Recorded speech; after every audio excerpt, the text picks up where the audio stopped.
warahmatullahi wabarakatuh. Waalaikumsalam warahmatullahi wabarakatuh. Alhamdulillahirabbil alamin. Assalatu wassalamu ala asyrofil anbiya wal mursalin wa ala alihi wa ashabi ajma'in. Alhamdulillah teman-teman, kita sekarang berada di program Kisah Inspiratif Pakar. Di sini kita akan mendengarkan bersama para pakar yang akan berbagi kisah inspiratif beliau pada kita semua. Dan kali ini alhamdulillah berkenan bersama kita yaitu Dr. Pil Sahiron Syamsuddin MA. Ya, beliau alhamdulillah berkenan karena di tengah aktivitas beliau yang sangat super padat begitu Bapak ya. Sekarang pun juga ada di luar kota begitu. Alhamdulillah bisa berbagi berbagi kisah inspiratif beliau bersama kita di acara ini, di program ini.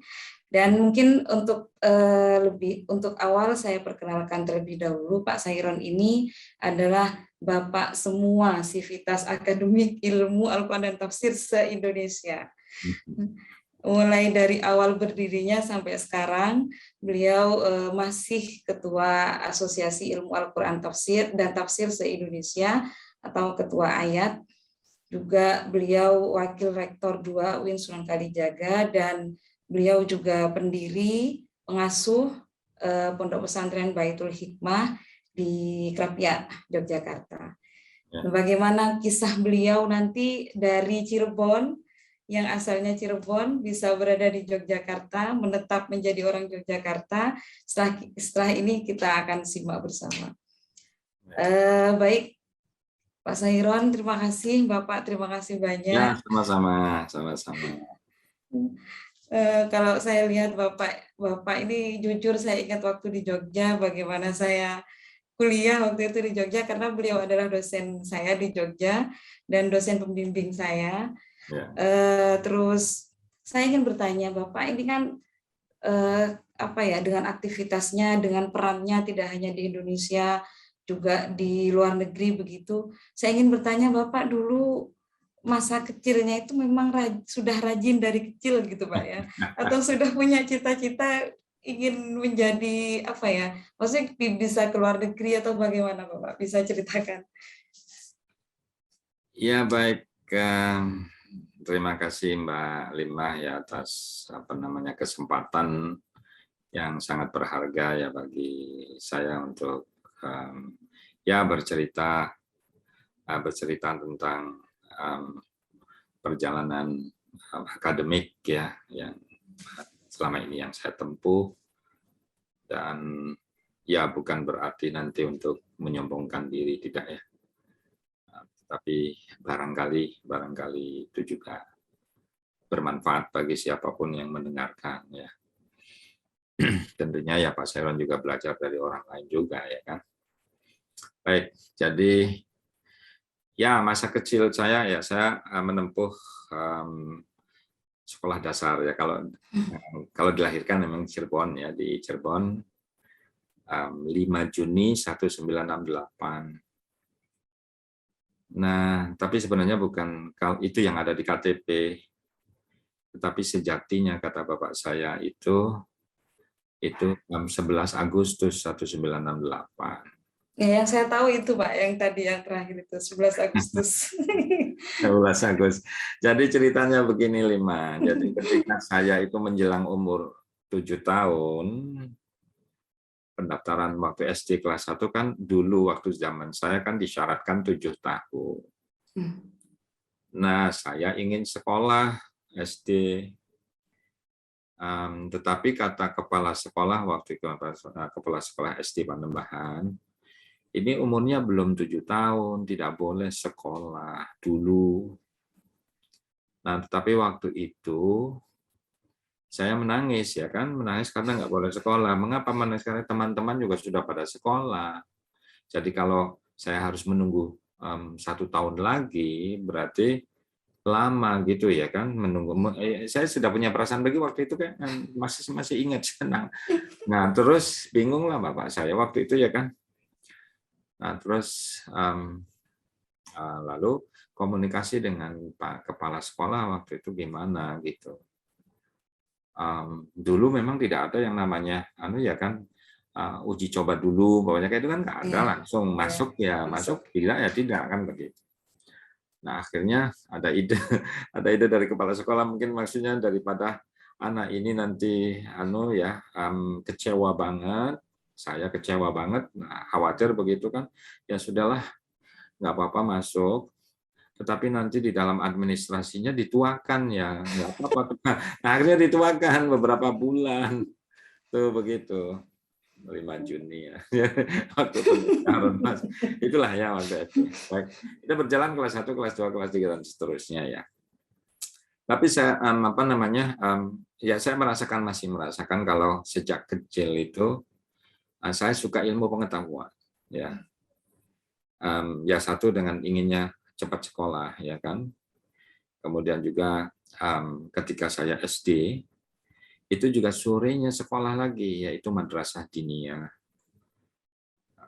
Di musola ya, di musola belum tidak formal madrasahnya, informal dalamnya ya ada kelas-kelasnya, tetapi tidak diselenggarakan secara pada umumnya kelas 1, kelas 2 sampai kelas 6 maunya begitu, tetapi ada jenjang dasar, jenjang menengah kayak gitu aja. Diniyahnya itu selama SD itu. Tuh, jadi kemudian itu malamnya masih ngaji Quran. Jadi SD sampai jam 12-an kurang lebihnya ya kan. Lalu istirahat sebentar, kemudian siang harinya itu sekolah diniyah sampai sore, kira-kira sampai jam 4 sampai asar kayak begitu, kemudian pulang istirahat, setelah maghrib itu ngaji Quran sama bapak saya. Bapak saya langsung ya, karena bapak saya punya murid banyak waktu itu ya, ngaji Quran itu saya ikut di situ.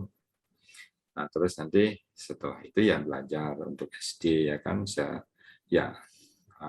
sebagaimana biasanya anak-anak SD lah gitu. Jadi setiap hari itu rutin kayak begitu. Nah kemudian setelah SD selesai, kemudian saya minta melanjutkan ke pondok pesantren. Saya melanjutkan pondok pesantren, tetapi juga tidak meninggalkan sekolah formalnya. Jadi di tahun 1981 itu saya sudah meninggalkan desa saya ya, untuk menempuh mencari ilmu pengetahuan di pondok pesantren Babakan Cuaringin Cirebon. Nama pondoknya Raudhatul Thalibin. Ya, itu di Babakan Cuaringin Cirebon. Kira-kira kalau dari desa saya itu kurang lebihnya 15 sampai 20 kilo lah kurang lebihnya. Masih kecil ya, tapi saya minta waktu itu. Sebenarnya saya mau disekolahkan SMP awalnya, disarankan oleh namanya kepala sekolahnya atau salah satu guru di SD, karena waktu kelas 6 itu saya nilainya tertinggi. Ujian ujian akhirnya ijazah ini tertinggi dibanding dengan teman-teman yang lainnya. Maka kemudian bisa diterima langsung kalau masuk SMP di kota, Cirebon kota, bukan di pondok pesantren. Itu sudah sudah diuruskan macam-macam, tapi saya tidak mau. Saya tidak mau, saya katakan saya ingin menempuh dua ilmu, mencari ilmu pengetahuan dua ya, jadi ilmu agama dan di ilmu umum. Makanya kemudian saya meminta memohon kepada bapak saya agar diizinkan untuk ke pondok pesantren. Nah, bapak saya dan ibu saya tentunya sangat senang ya. Artinya tanpa disuruh-suruh, saya punya inisiatif sendiri untuk melanjutkan sekolahnya di pondok pesantren di Raudhatul Thalibin sejak tahun 1981 sampai dengan 1987. Berarti 6 tahun kurang lebihnya ya. Nah, jadi ada di pondok pesantren mengaji kitab-kitab mulai dari hal yang paling dasar ya, ilmu nahwu, shorof, fikih dasar sampai dengan seterusnya tentunya ya. Nah, sampai 6 tahun itu. Nah, bersamaan dengan saya mengaji di pondok pesantren, saya juga sekolah di Madrasah Tsanawiyah Negeri selama 3 tahun tentunya ya kan. dan juga selanjutnya Madrasah Aliyah Negeri Babakan Ciwaringin Cirebon. Itu dan Ya, alhamdulillah ya. ya. Ya. Jadi sekolah formalnya dekat dengan pondok berarti Pak ya? Iya Sekolah. betul bisa dikatakan di dalam pondok karena pondoknya kan besar ya. Oh, ya. Pondoknya besar, terus di situ ada Tsanawiyah, ada Aliyah, ada SMP, ada SMA juga, tapi saya milih yang Tsanawiyah dan Aliyah waktu itu. Terus ini Pak, kalau kesan dari saya ya Bapak termasuk kalau manggil nama teman-teman, kalau ngabsen di kelas itu menyebut nama itu sesuai dengan ininya, sesuai dengan makharijul huruf begitu Bapak. Iya.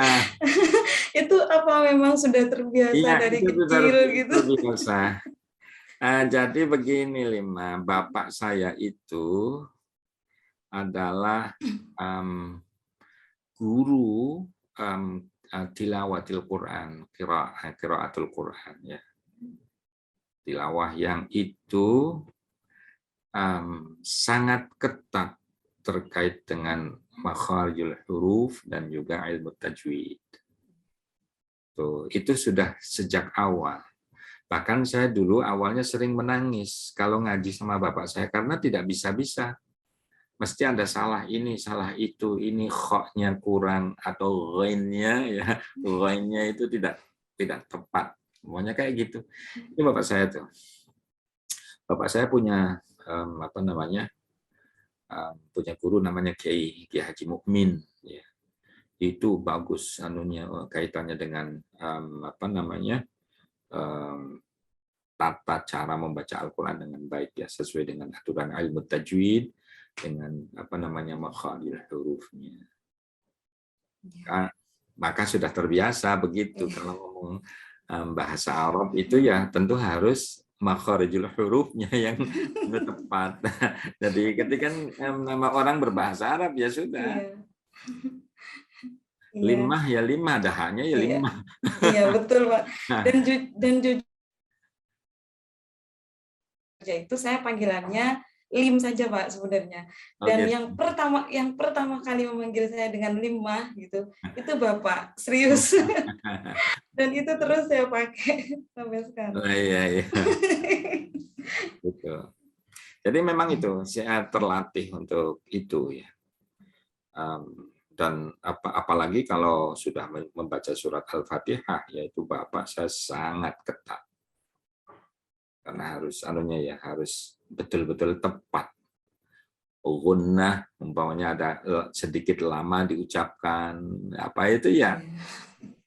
Ikhfa-nya gimana, iqlamnya gimana, itu sejak dulu ya. Dan terus terbawa ya Pak, terus sudah terbiasa, terlatih sampai sekarang. Dan kayaknya bukan hanya bahasa yang berbahasa Arab saja, yang berbahasa Inggris, Jerman juga kayaknya kalau ada makhraj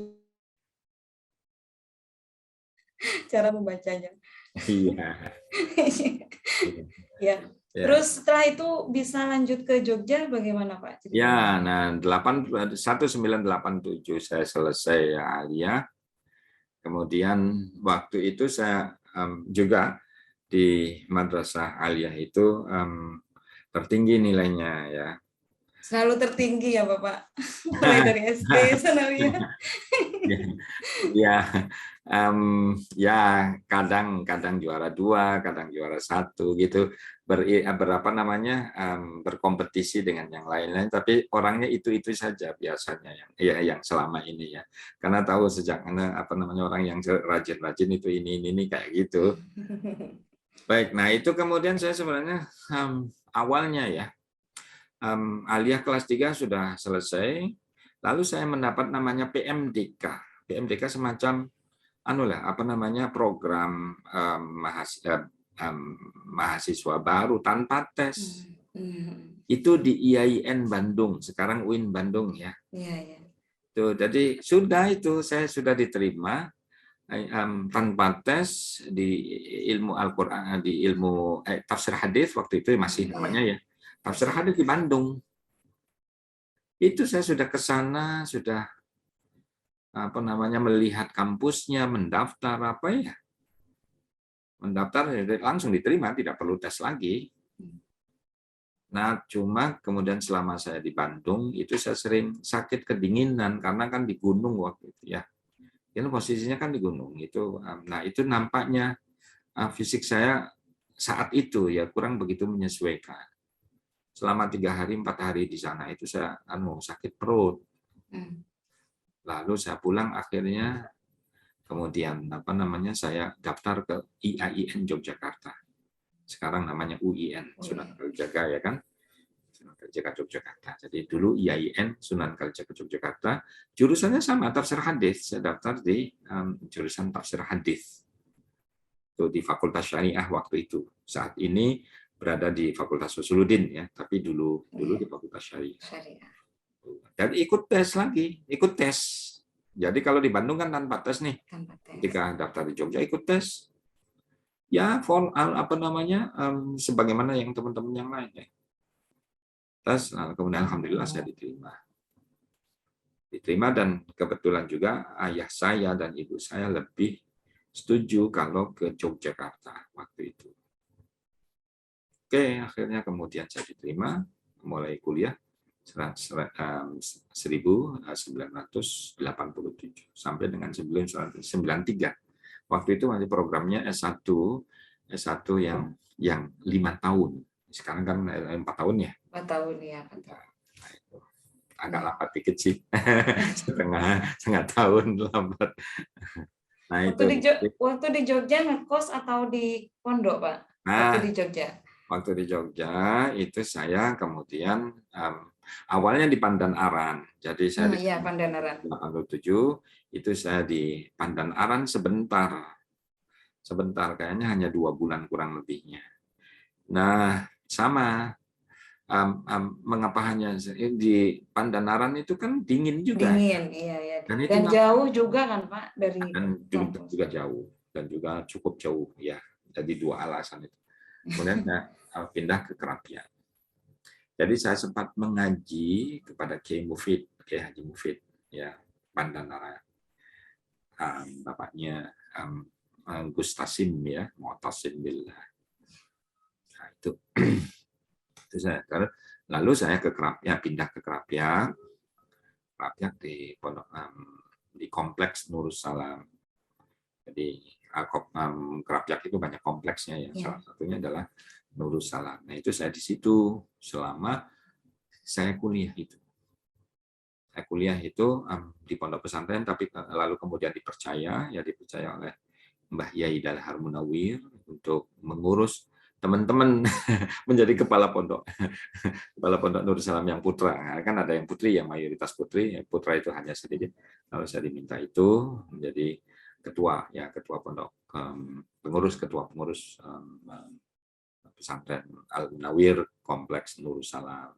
Nah, di samping itu saya juga ditugasi oleh Mbah Yai Dalhar Munawir untuk mengajar kitab-kitab dasar ya, salah satunya Jurumiyah ya di Pondok Pesantren Al Munawir itu. Jadi selama saya mondok di situ kira-kira mulai semester 3 saya sudah mengajar di Pondok Putri waktu itu, madrasah diniyahnya. Nah, tapi dalam waktu yang bersamaan itu juga saya mengaji ke beliau Mbah Yai Dalhar dan juga mengaji di Mbah Yai Ali Maksum. Mbah Yai Ali Maksum, Yayasan Ali Maksum sekarang ya, dulu Al Munawir ya. Dan Al-Qur'annya saya mengaji ke Kiai Najib. Kiai Najib ini ahli dalam bidang dalam bidang tahfidhul Quran dan juga qiraat sabaq. Nah, sementara Mbah Ali Maksum ya, ada banyak kiai sebenarnya yang saya ngaji di situ selain ke Mbah Yai Ali Maksum, Mbah Yai Dalhar, lalu Mbah Yai Warson, Mbah Yai Zainal Munawir ya. Itu banyak kiai di situ yang saya ngaji. Kiai Hasbullah juga saya sempat ngaji juga. Nah, itu jadi kalau malam hari saya mengaji, pagi hari sampai siang itu berada di kampus ya. Sorenya saya mengajar diniyah itu tadi ya. Itu terus ya sampai selesai kuliah begitu. Oh ya, ketika kuliah pernah mendapatkan anu 5 ya. Mendapatkan beasiswa dulu ada namanya beasiswa Super Semar. Iya, ya. Nah, itu selama kurang lebihnya 4 tahunan ya. 4 tahunan atau minimal 3,5 tahun kali ya. Karena ya apa namanya saya mendapatkan beasiswa dari Super Semar. Itu ya bisa meringankan beban orang tua dikit-dikit ya kan. Meskipun ya tetap aja minta uang. Minta uang sama orang tua. Masih S1, nggak apa-apa, Pak. Ya waktu itu. Iya, tapi terbang dengan mengajar juga kan ada ya Iya. ada bisyarahnya dikit-dikit ya. Itu juga membantu gitu.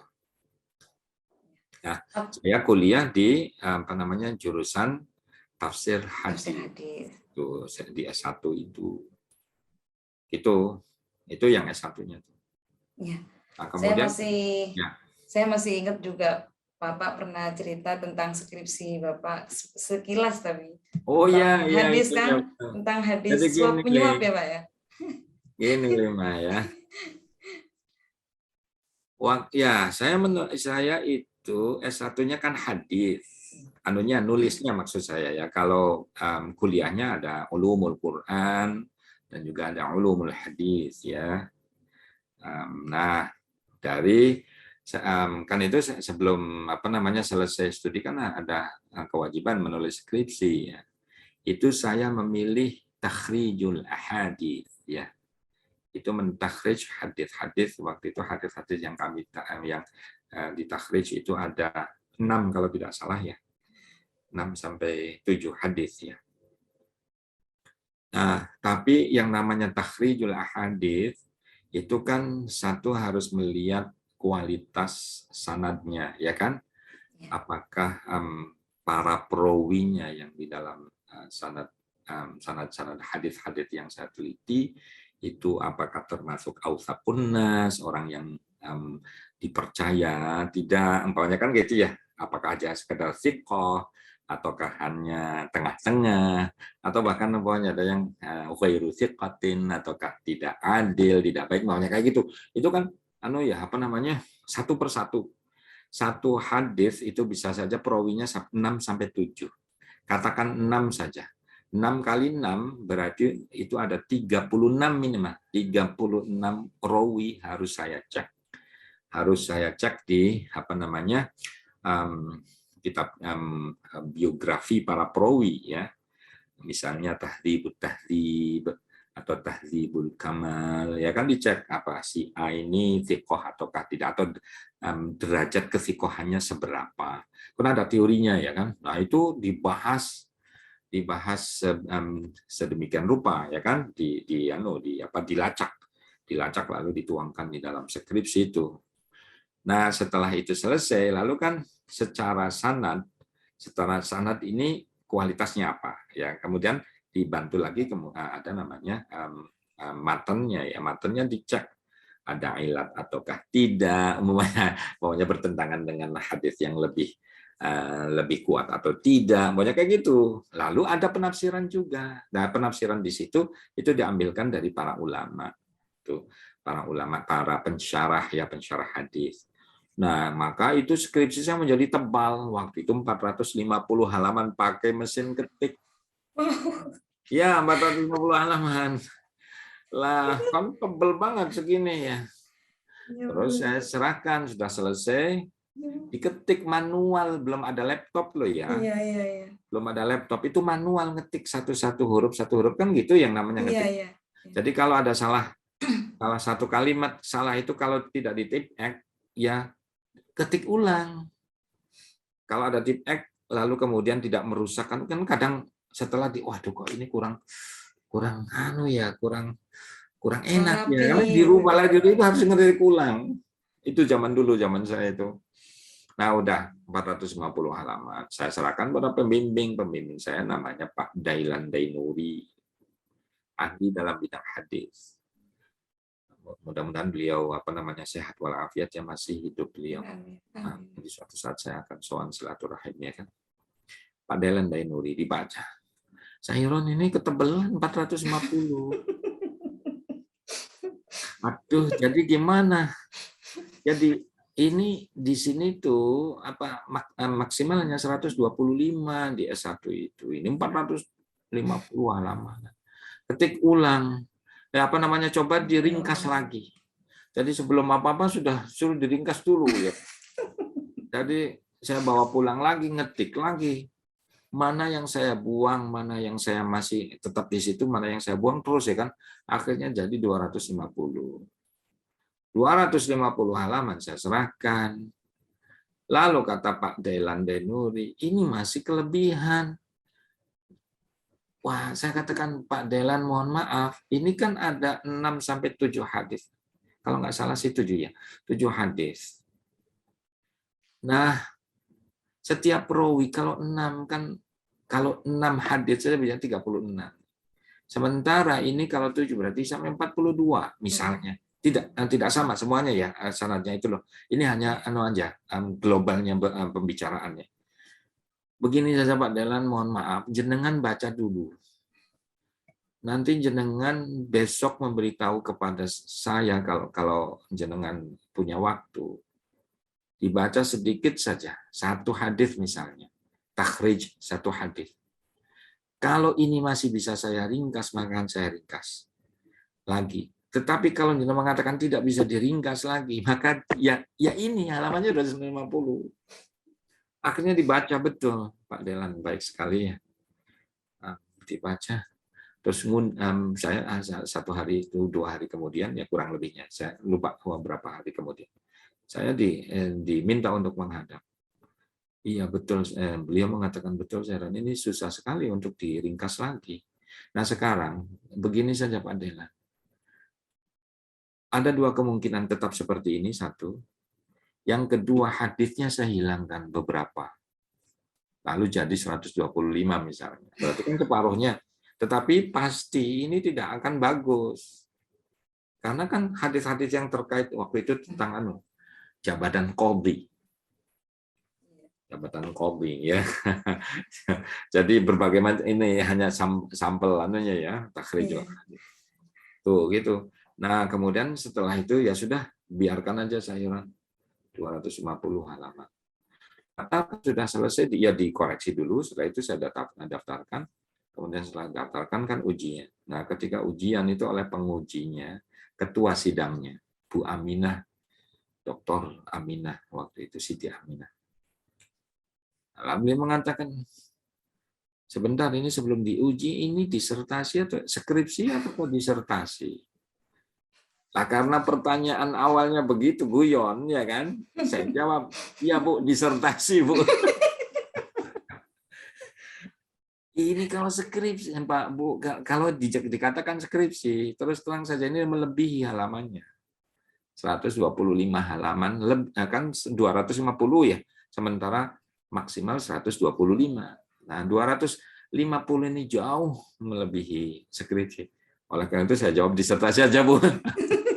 Lalu ketawa sama para penguji. Lalu betul diuji itu 5. Waktu itu saya masih hafal hadisnya. Termasuk sanadnya. Sanadnya itu hafal semua sampai, karena pertanyaan awal begini. Saudara Sahiran, ini saudara kan diuji nih tentang hadis. Sekarang saya tanya, kamu hafal hadisnya enggak yang kamu teliti nih? Saya kan hafal. Hafal Bapak Ibu penguji, saya hafal. Coba buktikan. Saya hadis pertama, an siapa, kemudian matannya. Lalu saya katakan, dari sekian perawi ini, hampir semuanya thiqah, atau sampai ada juga yang autsaqun nas, misalnya begitu, tapi ada yang kurang dhabit. Siapa yang kurang dhabit ini? Apa itu sudah hafal semua itu waktu itu.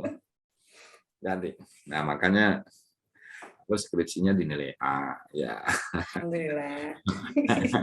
Ya gitu. Tapi tetap ya Pak, akhirnya tetap 250 halaman itu kan? Iya. Wong saya diuji, ditanya macam-macam, hafal semua, nulin. Sekarang sudah lupa semua tuh. Tapi dulu hafal semua, Wong. Sekarang sudah tua, hafalan saya sudah lemah ya. Jadi gitu. Jadi, memang ya. Iya gimana Pak? Lanjut. Ya gitu. Jadi hampir semua pertanyaan penguji waktu itu saya jawab. Dan itu sesuai dengan dicek kitabnya juga. Coba saya ingin tahu mana anunya tahdibnya juz berapa, halaman berapanya dibuka kayak gitu, atau tahdibul kamal, kan itu takhriz akhirnya itu ya kan ya. Gitu. Dulu itu gitu. Nah, itu yang di S1. Lalu kemudian setelah S1 selesai saya di wisuda. Tertinggi juga, Pak. Hah? Tertinggi juga. Ya, waktu itu tertinggi 3,5 waktu saya wisuda. Cuma waktu itu ada sistem, kan itu semester 1 saya di wisudanya. Semester 1 maksud semester ganjil. Oh iya, semester Nah, ganjil. maka kemudian digabung dengan semester genap. Ketika saya ujian itu, dari yang tahun angkatan saya wisuda, itu saya tertinggi. Tetapi digabung dengan jadi ada yang wisudanya 2 kali, yaitu istri saya. Nah, istri saya namanya Zuraul Fauzia, itu lebih tinggi nilainya, 3,6. Dulu 3,6 itu sulit luar biasa. Iya. 3,5, saya 3,5. Jadi ketika di wisuda yang dapat hadiah istriku, katanya tinggi dari keseluruhan. Wah, kacau ini. Apa karena itu kemudian, wah, siapa ini yang lebih tinggi dari saya? Ini yang ternyata dapat. Apa karena itu awalnya gitu, Pak ya? Karena saya tahu bahwa pernah waktu kan saya juga waktu di Jogja itu kan malam Selasa ya, Pak ya, kalau ngaji Gracia dulu ya, di Gracia. Baitul Hikmah ya kan. Itu kan malam Selasa saya dari kosan ke sana, pernah satu malam itu kan ibu ikut mampir lah, mau pulang ke dalam terus habis jamaah mungkin terus mampir ke kita pas ngaji itu, terus Bapak, ini santri putri mana gitu. Bapak ke Ibu, jadi cukup tahu bagaimana ini. Waktu saya pamitan habis mau pulang ke Madura setelah tesis tuh kan ke dalam Bapak, tapi Bapak pas nggak ada jadi ketemu sama Ibu. Ya banyak cerita juga tentang Bapak. Kalau Bapak itu dosen idola di kampus. Gitu. Ya gimana lah ya, pokoknya kan bagaimana membantu mahasiswa ya bisa mengerti tentang objek mata kuliah ya, bahan kuliah kan begitu. Terus bagaimana bisa mengembangkan kan begitu, Len, ya kan. Gitu, Len. Ya, kalau orang kemudian seneng apa itu ya dalam arti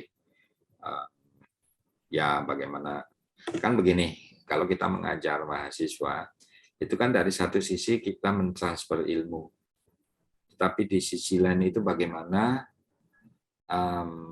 mahasiswa terinspirasi tentang sesuatu ya, apakah tentang pengembangan keilmuan dan seterusnya. Dan itu satu kunci lagi itu kita menghormati mahasiswa. Menghormati mahasiswa itu mau mendengar pendapatnya, lalu kemudian coba dibangkitkan lagi, coba dikembangkan lagi kayak gitu. Itu kuncinya orang mengajar. Ya, orang mengajar itu dari satu sisi transfer ilmu, di sisi lain juga membangkitkan semangat ya mahasiswa-mahasiswi untuk terus maju untuk mendapatkan ilmu pengetahuan yang lebih lebih tinggi lagi kayak begitu. Makanya kemudian dan jangan sampai menghina mahasiswa. Ini pantangan bagi saya, menghina mahasiswa ya. Jadi dihormati aja, sebodoh apapun mahasiswa nggak perlu dihina. Itu kunci tuh. Nanti kamu, Lim, kalau ngajar, kamu kan jadi dosen sekarang nih, nah itu. Kalau ada mahasiswanya yang bodoh banget itu jangan dihina. Tetapi justru harus coba diupayakan lagi supaya dia bangkit, supaya lebih semangat lagi, supaya tidak merasa tidak tertinggal, merasa tidak tertinggal oleh teman-temannya. Itu. Ya, itu baik. jadi. Saya Oh merinding ya, jadinya, Pak. kembali kembali lagi ini yang namanya pokoknya ceritanya Salano aja lah ya, pokoknya sekenanya aja. Iya, iya. Nah, lalu S1 itu saya sadar, Lin, ya. Saya sadar itu saya nggak bisa bahasa Inggris waktu itu, belum bisa bahasa Inggris. Yang saya bisa adalah bahasa Arab, terutama kitab kuning, ya.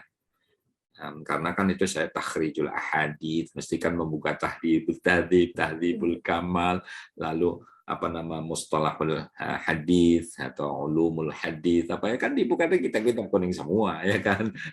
Memang sih ada satu dua berbahasa Inggris ya, tetapi paling tidak setelah saya lulus S1 itu saya bisa merasakan saya masih lemah bahasa Inggrisnya, meskipun bahasa Inggris waktu di kuliah itu dapat A juga, tapi nggak tahu ya kan, tidak bisa ngomong, tidak bisa nulis bahasa Inggris kayak gitu. Nah, lalu saya sadar, kemudian saya kursus bahasa Inggris setelah S1. Itu di IAIN Sunan Kalijaga. Jadi ada satu kursus dibuka. Waktu itu pengajarnya dari Kanada, ya ada kerjasama dengan SIDA, dengan Kanada, ya apa namanya, pemerintahan Indonesia dengan Kanada. Salah satunya itu ada dosen bahasa Inggris di IAIN. Lalu saya daftar, yang bayar, daftar, lalu kemudian bayarnya berapa ya, saat uang, kebetulan uang ada ya waktu itu ya. Lalu ya saya bolak-balik setiap hari itu saya seperti yang mau di pesantren. Seperti pesantren, maksudnya metode pesantren. Saya meniru metode pesantren, menghafal. Menghafal. Jadi dulu menghafal alfiyah ya. Qala Muhammadun huwa benu maliki Ahmadu Rabbillah khaira maliki musalliyan ala nabiyil Mustafa wa alihil surah. Nah, terus itu, nah ini sekarang bahasa Inggris yang dihafal. To eat, to drink, umpamanya ya gitu, to open the door atau to apalah, to walk, dua macam itu. Jadi saya setiap kali berangkat dari Krapyak, oh yang waktu itu masih di Krapyak loh ya, saya kursus bahasa Inggris masih posisinya di Krapyak. Nah itu sepanjang jalan naik mobil, kan dulu ada namanya angkutan kota yang Kobutri ya, itu kan ngetemnya lama. Ngetem kalau berhenti itu lama banget. Nah, pikir ini kalau ini kehabisan waktu kalau begini. Udah supaya tidak muspro waktunya, lalu saya ngafal bahasa Inggris. Jadi saya buat apa namanya? Catatan menggunting gitu. ya, catatan yang kecil-kecil itu loh, Kecil. yang kertas kecil-kecil, tapi itu bahasa Inggris. Ini bahasa Inggrisnya, di depan belakangnya ada terjemahan bahasa Indonesia. Dihafal setiap hari. Waktu itu saya targetkan 5 sehari, hanya 5, tapi diulang-ulang. Jadi ketika di mobil saya sambil lihat gitu, karena banyak orang nggak mungkin bersuara keras gitu. Lalu sambil jalan. Nah kalau sudah jalan sendirian itu ngomong sendiri. I want to eat. Umpamanya I want to eat chicken. Umpamanya I want to drink Coca-Cola. Misalnya kayak gitu. Tapi ngomong sendiri. Tuh. Setelah selesai kuliah kursus tadi itu ya dipraktekkan langsung. Nah ketika dipraktekkan langsung nggak usah takut salah. Iya nggak? Wong bahasa Inggris kan bukan bahasa kita, salah ya biasa aja. Wong bukan bahasa saya, bukan bahasa Indonesia ya kan, lain, Pak. Tuh, nah itu saya jadi selama 3 bulan itu saya ngomong sering dengan orang Kanada itu. Ya salah-salah tentunya, tetapi kan ya artinya punya confidence ya, punya confidence, kepercayaan diri akhirnya gitu. Di kamar juga begitu, setelah sampai di kamar lalu ngomong sendiri di depan kaca itu, mimiknya seperti apa kayak gitu itu. Ya tidak sempurna, tidak ya, tetapi bahwa itu terus belajar. Nah akhirnya 3 bulan saya sudah bisa ngomong bahasa Inggris. Kalau bahasa Arab kan 6 tahun ya kemarin belajarnya, karena sulitnya bahasa Arab. Bahasa Inggris 3 bulan, 3 bulan sudah ngomong. Nah itu, nah kemudian saya daftar. Waktu itu ada pendaftaran CPNS tahun 1994. Saya diterima, alhamdulillah. Lalu ada setelah ujian panjang. sampai 4 kali ujiannya waktu itu saya diterima jadi CPNS tahun 1994. Lalu ada pendaftaran lagi, pembibitan dosen. Tuh, saya daftar lagi. Diterima lagi. Salah satunya ujiannya itu membaca teks Arab, berbahasa Arab, diterjemahkan dalam bahasa Indonesia, diterangkan. Satu lagi bahasa Inggris. Nah, kan ini sudah bahasa Arabnya kuat ya, bahasa Inggris masih lemah sih waktu itu, tapi ngomong aja pokoknya. Ngomong kan dengan akhirnya saya diterima pembibitan dosen. Nah, tidak langsung ke luar negeri waktu itu. Lalu kursus dibibit dulu, di training lagi. Pre-departure training ya, for studying abroad gitu, untuk studi di luar negeri. Nah, maka saya di kursus bahasa Inggris lagi atas biaya Kementerian Agama tahun 94-95.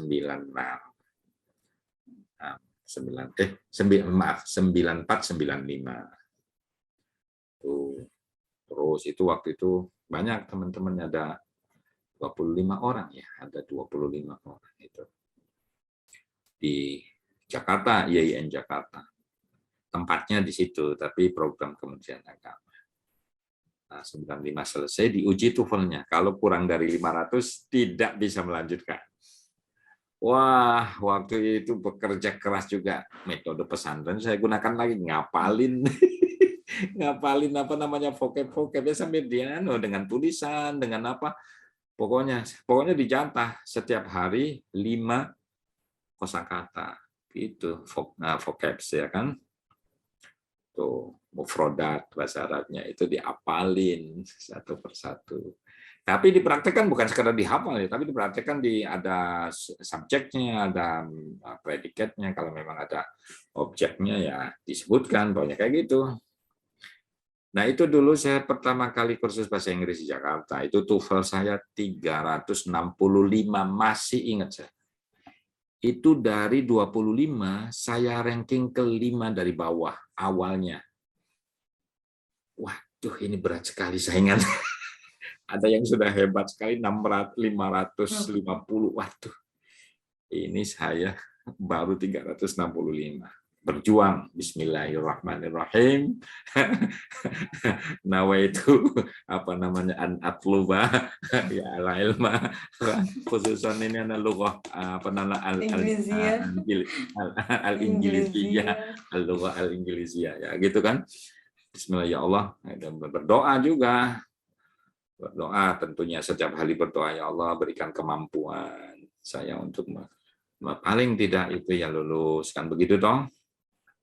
Sholat hajat gitu ya, tidak istiqomah sih sholat hajatnya, tapi sering, aku masih ingat sering sholat hajat. Nah, tidak seperti Pak Yudian. Kalau Pak Yudian itu istiqomah ya, istiqomah itu selama berapa tahun, 37 tahunan, kalau sampai detik ini itu nggak pernah lepas. Pak Yudian itu luar biasa, guru saya ya. Nah, kalau saya dulu waktu itu, nah ketika pembibitan itu ya kenal Pak Yudian pertama kali nantinya ya. Oke, baik. Nah, tapi selanjutnya dulu sebelum ke situ ya. Jadi saya ngapalin terus. Setiap kali ujian TOEFL tes latihan ya, itu selalu meningkat. 365, lalu kemudian meningkat 380, 400, 410, 420, 450, 400, belum pernah jatuh. Ini kata dosen saya, Sahiron, kamu tapi nggak usah bilang-bilang sama yang lain, kamu pasti lulus. Kok bisa? Kan saya masih 400, iya, tetapi dari setiap latihan tidak pernah jatuh. Jadi maksudnya begini, bisa saja orang 450, turun lagi 420, turun lagi 410, naik lagi 480, nggak bisa. Itu tidak bisa dijadikan ukuran. Tapi kamu selama tes tidak pernah turun, terus naik skornya. Sampai terakhir, betul. Syaratnya 500, skornya ya itu saya mendapatkan 525. Dari 25 orang itu hanya 12 yang bisa melanjutkan ke Bali. Bali untuk IELTS. Jadi TOEFL-nya sudah selesai, lalu ke IELTS. Maka 95, 96 Pak Seron ke Bali. Tapi sebelumnya menikah dulu. dengan mahasiswa yang tadi dapat hadiah. Ya itu dengan istriku yang tadi itu yang saya sebutkan. Nah itu ya. Jadi itu. Nah, karena sudah menikah lalu saya sempat membawa istri ke Bali ya. Di Bali itu. Nah, kemudian 96 April kalau nggak salah ya, April itu harus ujian. April harus. Nah, sementara istriku sedang hamil tua. Itu. Nah, jadi waktu itu saya masih ingat, Lim, ya. Sebelum ujian itu saya harus pulang dulu karena istri pertama kan ke Bali ya, menjelang melahirkan, ikut ke Bali awalnya bersama saya. Lalu menjelang melahirkan saya bawa pulang karena belum punya pengalaman gimana, nggak enak, khawatir ya kan, khawatir nggak bisa menangani atau gimana. Jadi pulang. Nah, pulang menunggu kelahiran. Tetapi ketika mau kata dokter ini anak yang pertama saya ya. Anak pertama kami itu diperkirakan tanggal 8 April melahirkan. 1 April saya pulang. Sampai dengan 8 April tidak lahir. Saya mundur lagi terus nggak lahir. Waktu saya mau ujian waktu itu. Ini mau ujian IELTS lagi. Ya kan? Nah, tanggal 15 karena sudah sama saya sudah lama ini kan nggak mengikuti. Tanggal 15 16 ya kan. Lalu nggak lahir juga. Belum lahir juga. Akhirnya saya melihat gimana mau ujian ini ya? Sebaiknya gimana ya? Ya sudah Mas, berangkat aja. Saya berangkat ke Bali. Ya, kan dari Lamongan ya. Surabaya, Banyuwangi, Bali. Nyampe di Denpasar pagi hari, jam 5, jam kurang lebihnya ya. Saya istirahat sebentar, ada telepon dari Jawa Timur, dari Lamongan, ke Bapak kos saya. Mas Heron, ini ada kabar gembira. Ada apa, Pak? Itu ibu melahirkan, istri melahirkan. Waduh, alhamdulillah ya maksudnya saya baru nyampe, waduh harus kembali lagi. Padahal mau ujian kan. Mau ujian tapi masih ada waktu, maksudnya harus siap-siap lagi ya kan. Akhirnya kemudian, ya Allah, ya sudah saya kembali lagi hari itu. Hari itu kembali lagi, tiket malam ya kan, pagi jam 7 sudah sampai di Lamongan. Sampai di Lamongan kemudian saya melihat istri, melihat anak, sudah 2 hari di situ saya berangkat lagi, wong harus ujian. Nah, makanya nih anak saya yang pertama itu kami beri nama Alina fin Najah. Alina fin Najahi Syafa. Itu dari Alina. Allahumma ya Allah Alina, tinggikanlah kami fin Najahi dengan kesuksesan ya kan. Nah itu dari itu. Itu Syafa itu syahiran dengan Zuraul Fauziyah itu Syafa. Tapi Syafa sebenarnya artinya mengobati. Nah gitu. Gitu loh Lim ya. Tuh. Nah, kemudian baru 2 bulan kan lahir 17 April. 2 bulan berikutnya Mei, April, Mei itu saya harus berangkat ke Kanada. Jadi bayi anakku yang pertama 2 tahun itu saya pergi ke Kanada karena diterima S2. Di McGill ya, Pak ya? Di McGill University ya, di Institute of Islamic Studies McGill University di Kanada, di Montreal ya. Montreal, Montreal, Kanada. Di dalam kajian keislaman. Nah, S2 di sana saya kuliah tuh. Ya, itu di S2 itu di Institute of Islamic Studies. Saya kuliah pakai bahasa Inggris, yang namanya juga Kanada ya.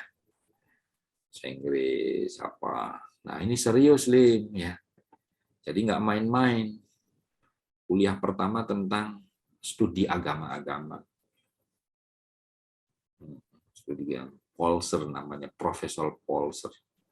Alhamdulillah itu nilainya 96 tertinggi dari kawan-kawan. Pada kaget kok Pak Yoro bisa tertinggi. Ya nggak apa-apa, yang namanya juga rezeki. Pokoknya belajar, yang namanya belajar kan belajar. Nah, itu yang 9. Yang kuliah pertama itu tertinggi. Kuliah berikutnya ya ada kadang ada 93, ada ya anulah, terutama Isa Jebolata ada yang 90 ya nilainya. Nah, yang Isa Jebolata yang ketika saya menulis an analytical study of Al-Tabari's and Az-Zamakhshari's interpretations of Quran surat Ali Imran verse 7 ya, yang mutasyabihat ya. Mutasyabihat, muhkamat mutasyabihat itu. Ya. Itu nilainya tinggi banget 96. 96. Akhirnya ya itu Pak Yudian ya, beliau itu sering senior saya yang waktu di McGill. Ini saya coba dipublikasikan ke jurnal internasional. Waktu S2 belum selesai loh, ini masih S2. Saya kata Pak Yudian, waktu itu manggilnya Mas ya, Mas Yudian. Masa anak S2 saya katakan bisa terbitkan internasional? Kamu itu loh, bisa saja toh kamu gitu kan. Udah setiap kali ketemu Pak Yudian, sudah dikirimkan belum itu artikelnya? Belum, Mas. Loh kok belum? Ini mumpung kamu itu harus menerbitkan di luar negeri. Nggih. Ketika Pak Yudian sudah berpisah, kita maunya begitu. Diam aja, nggak dikirim. Kami setiap kali ketemu ditanyain terus. Sampai terakhir itu Prof Yudian, sekarang Pak Kiai Yudian ya, punya pondok pesantren Nawesia, beliau kepala BPIP saat ini ya. Sekarang saya dan ini waktu itu masih beliau S3 waktu itu ya, di McGill University S3. Yang mengatakan gini, artikelmu saya ambil, saya kirimkan atas namamu, saya yang biayai juga. Kaget saya, Pak Yudian sungguhan ini. Aduh Mas, masa sampai segitunya, sampai biayai dan seterusnya, kan ada perangko ya. Perangkonya tidak seberapa. Karena belum ada email, tapi belum untuk yang submit artikel gitu. Iya gitu belum, masih pakai manual. Tuh. Ada email nanti belakangan ada email. Nah, itu tapi waktu itu masih manual, dikirim pakai pos.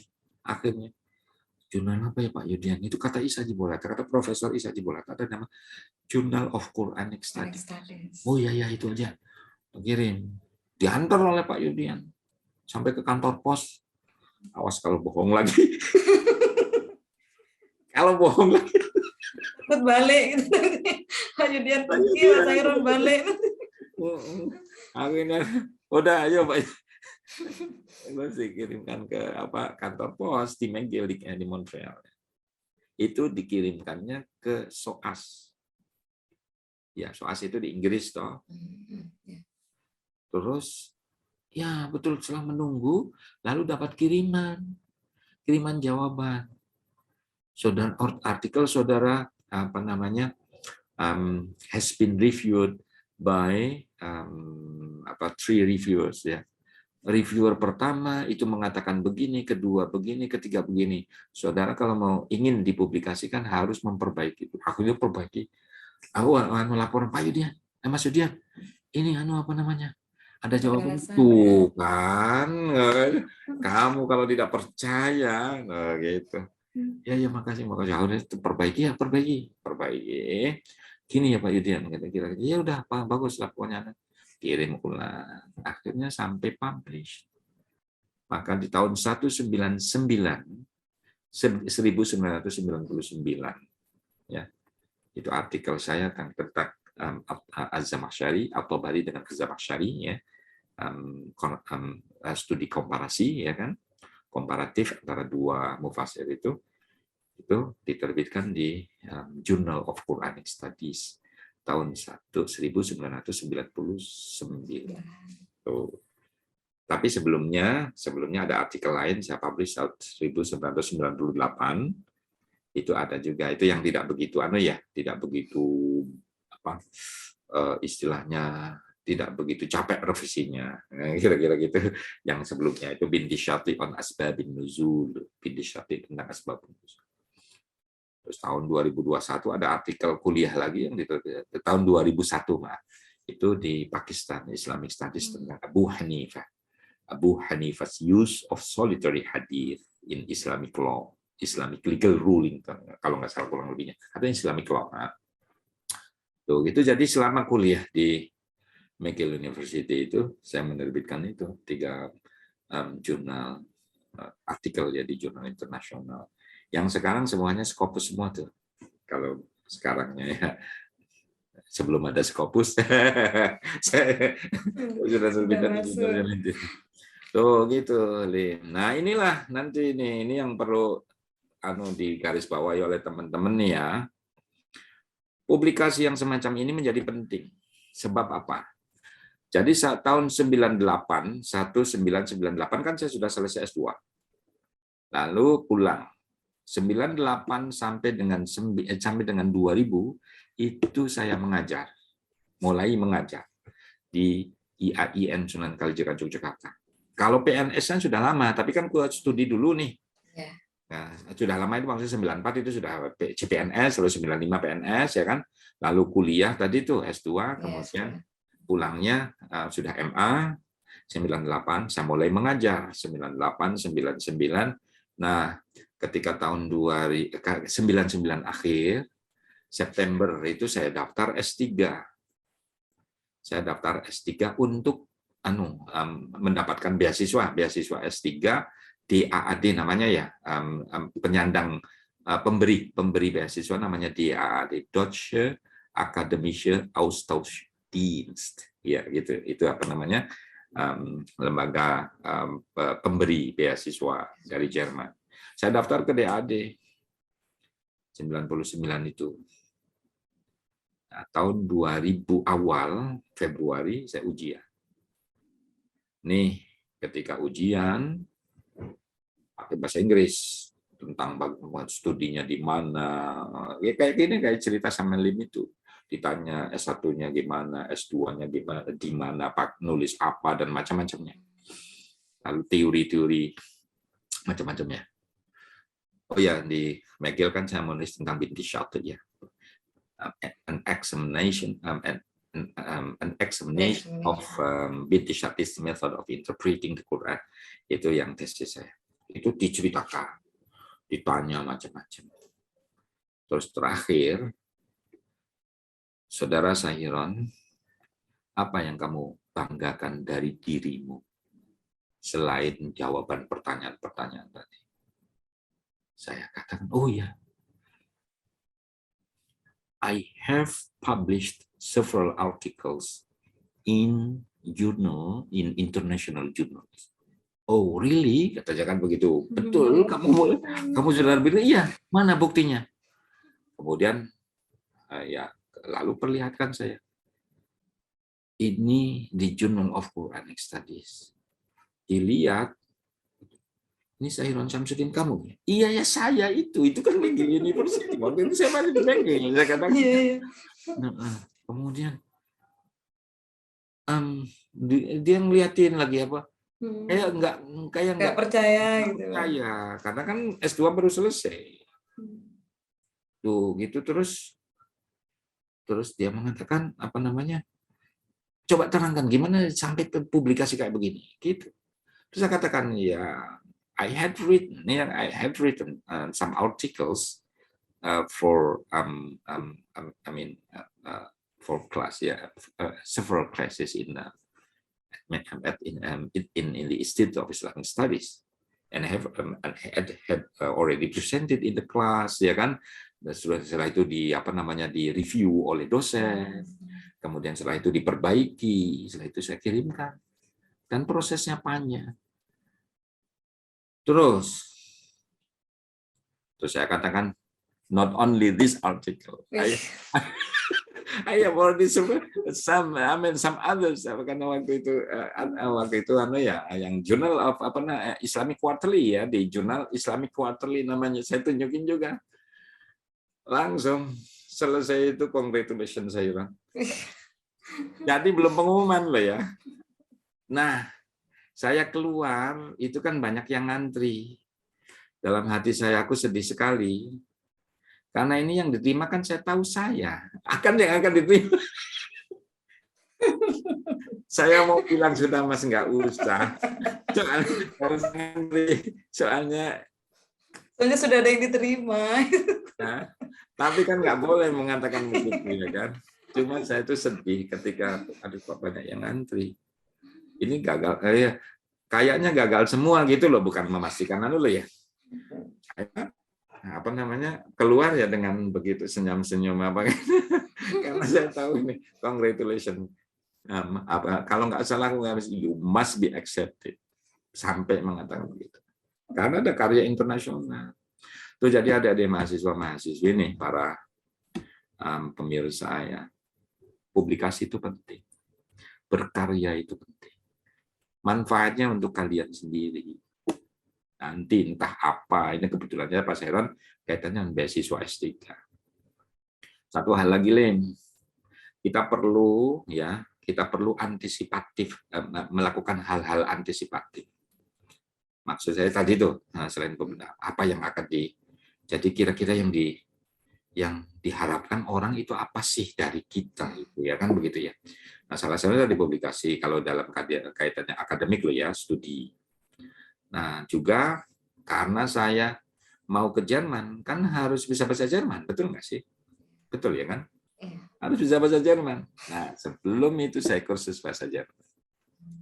Jadi tobat bahasa saya itu berulang kali. Tobat bahasa Inggris setelah S1, tobat bahasa Perancis. Oh ya, ketika saya di Perancis itu, ketika saya di McGill University itu belajar Perancis. Lalu setelah pulang ke Indonesia 98, tahun 99 sebelum saya daftar beasiswa ke Jerman, saya kursus bahasa Jerman, biaya sendiri. 3 bulan kurang lebihnya. 3 bulan saya kursus, bahkan teman saya itu anak-anak SMA. Nah, cerita penting lagi nih, anak-anak SMA. Aku kursus bahasa Jerman bersama anak-anak SMA kelas 2 itu loh, kelas 2 kan lagi ya. Terus saya datang di kelas, Bapak ya nanti yang ngajar bahasa Jerman. Enggak, Dek. Saya itu mau belajar bahasa Jerman seperti kalian ini.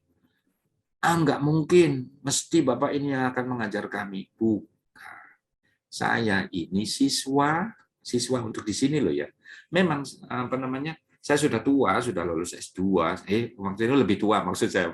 Masih muda tapi lebih tua dari kalian. SMA. SMA mereka itu. Iya. Terus sudah lama, setelah beberapa saat menunggu, lalu datang gurunya, perempuan, ibu-ibu.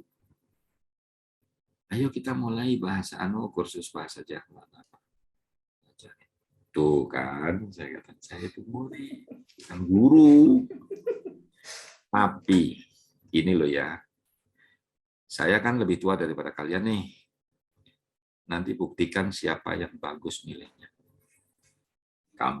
Kalian ini SMA, masih muda-muda, masih ininya bagus. Atau saya. Ketawa mereka. Oke, semangat. Udah 1 hari, 2 hari, tidak setiap hari ya. 2 minggu itu cuma 2 hari. Dan sudah. kursus berjalan, ujian terakhir. Nilainya yang terbaik saya. Aduh, Bapak, ini katanya mesti sudah kursus duluan. Enggak, aku baru seperti kalian ini. Cuma sebentar. Bedanya kalau saya ini itu kan sudah punya pengalaman belajar kursus bahasa Inggris, bahasa Prancis, bahkan bahasa Arab juga. Saya kata di pesantren. Jadi saya sudah punya pengalaman. Oke, ya sudah, saya selesai. Kemudian saya diuji wawancara itu. Oh ya, ketika wawancara sempat juga ya, selain jurnal tadi. Apakah kamu pernah belajar bahasa Jerman? Iya, saya pernah. Cuma masih sangat dasar. Contohnya, ich heiße Sahiran Syamsuddin, ich komme aus Indonesien, ich möchte in Deutschland studieren atau promovieren, gitu. Di apa namanya, dipraktekkan dikit-dikit. Terpukau itu kalau ya nanya ya. Ya bukan pacaran, bukan saya menyombongkan, tidak, itu realnya memang begitu. Kalau dianggap sombong ya sudah. Ya sudah dianggap sombong aja. Lah ya nggak mendapatkan inspirasi ya. Ini maksudnya ini apa namanya, barangkali itu manfaat begitu loh. Belajarlah yang rajin gitu. Belajar yang rajin ya. Tuh, jadi gitu. Lalu S3.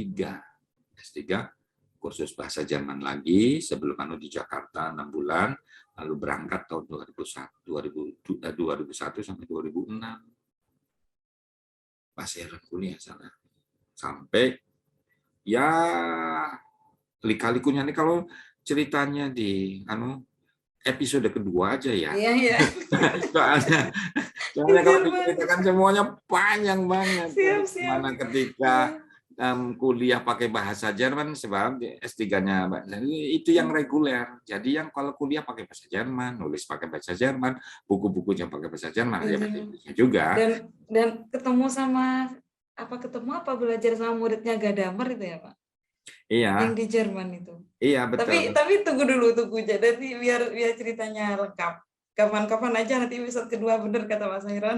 Nah iya, jangan sekarang semua nanti bosen. Siap.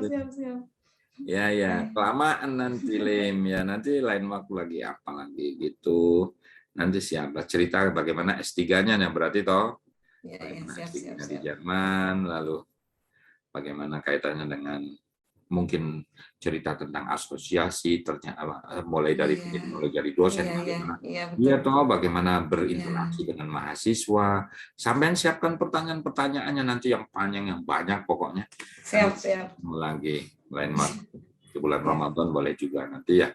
Siap, Pak. Nanti pakai peci, sekarang nggak pakai peci. Emang ada cerita apa Pak tentang peci, Pak? Saya penasaran. Apa? Sedikit aja. Maksudnya kok harus apa dengan peci gitu? Apa ada cerita kok sekarang nggak pakai peci gitu? Maksudnya kenapa? Ini loh, nih. Ya, sesekali pakai peci, sesekali nggak pakai peci. Jangan peciisme, peci.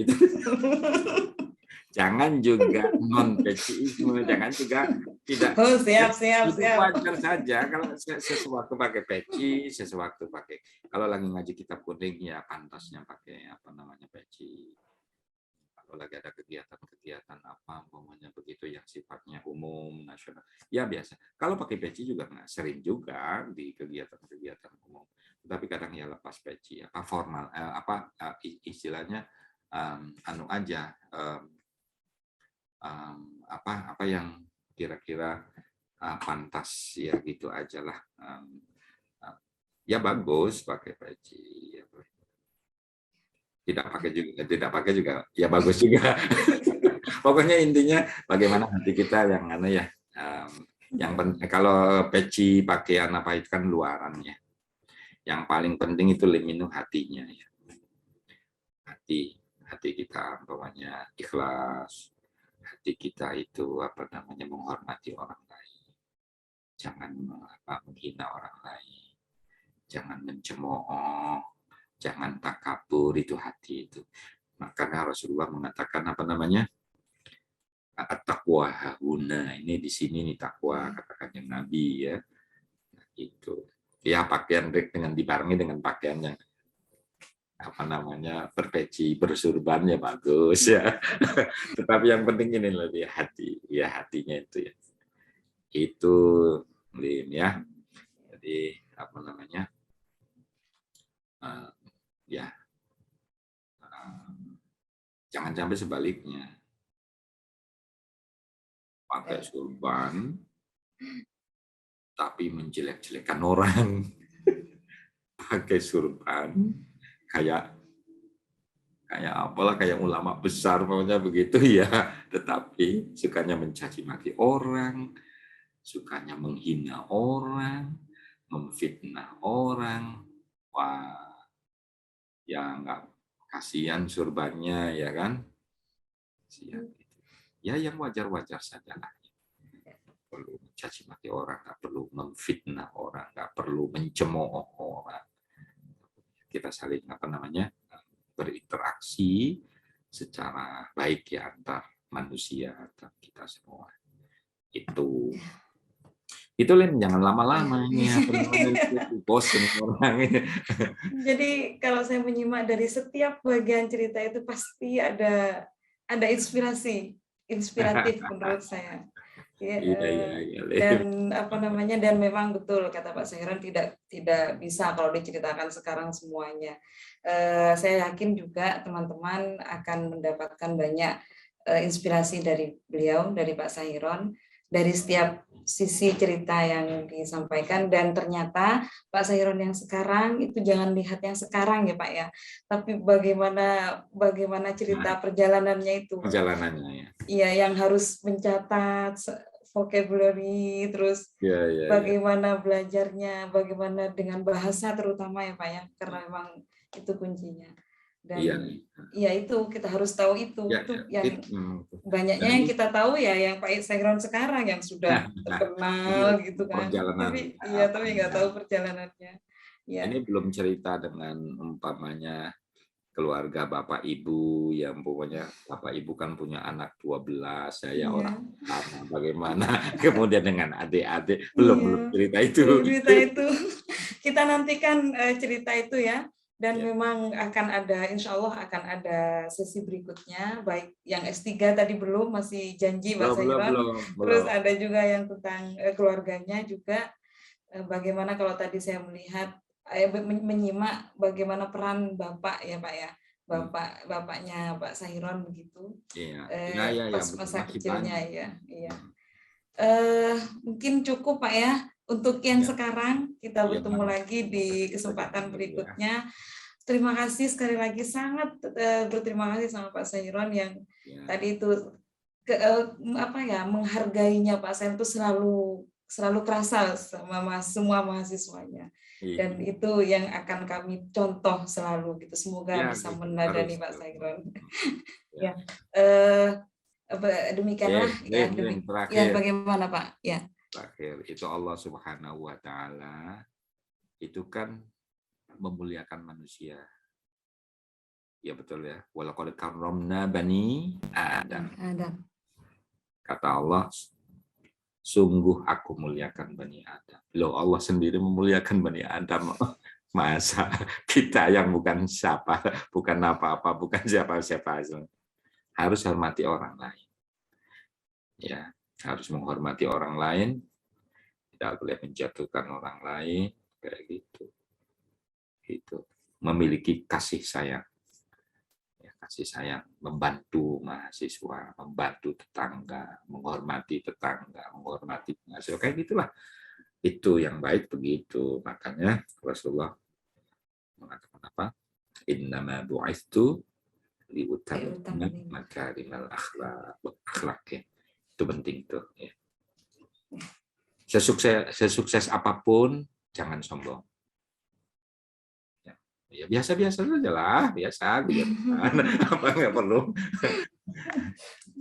Iya gitu. Pesan yang sangat apa ya, dalam gitu Pak ya, untuk selalu Iya, kami ingat, biasa. harus selalu kami ingat. Oh iya Pak, kan ini juga saya dari teman-teman, mewakili teman-teman redaksi tafsiralquran.id. Ramadan besok ini kan mau 2 tahun, umurnya mau 2 tahun. Baik. Berharap ucapan doa dan ucapan selamat dari Pak Sairon dalam kesempatan ini. Oh, iya. Selamat untuk ya. Namanya tafsir Quran. .id, tafsiralquran.id. Oke. Baik, ya saya mengucapkan selamat untuk tafsir Quran.id yang selama 2 tahun ini sudah memberikan kontribusi yang sangat luar biasa untuk kemajuan khazanah ya, khazanah keislaman wabil khusus dalam bidang kajian Quran dan tafsir.